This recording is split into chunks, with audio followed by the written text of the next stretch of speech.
hedder Thor, jeg er 9 år, og jeg har cancer i hjernen. Ja, jeg bliver meget ked af det, fordi jeg ikke kan have et normalt liv.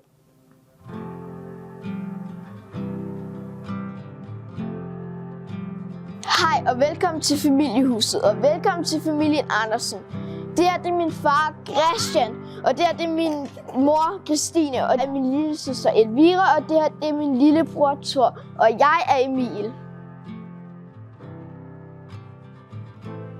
Den ene af børnene er Thor, som har cancer i hjernen og i rygmarven.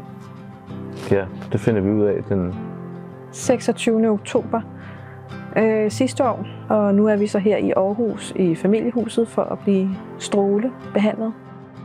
Thor og Emil, de er jo søskende, der er 14 måneder imellem dem, og de er jo hinandens bedste venner.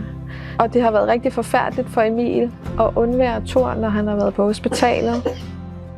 Det er rigtig godt for søskende, at de kan være her og være sammen. Også fordi det er vigtigt for søskende til den syge at følge med i, hvad der sker. Søskende drager omsorg for hinanden lige pludselig, når det virkelig gælder.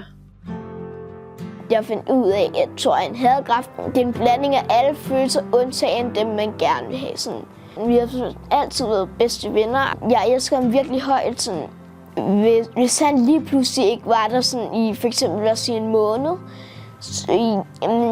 jeg havde virkelig ikke været glad. Sådan, jeg havde været sådan helt, hvad skal jeg lave? Jeg havde kedet mig, fordi at han er sjov, han har en god personlighed, han er en af de sødeste mennesker, jeg kender på hele jorden. Men i virkeligheden, så synes jeg, det er jo rigtig rart at komme, og de prøver at ramme så hjemlige rammer som muligt. Vi kan lave mad sammen her. Ja. Vi har tid til det. Vi skal faktisk stadig leve, som vi gjorde derhjemme.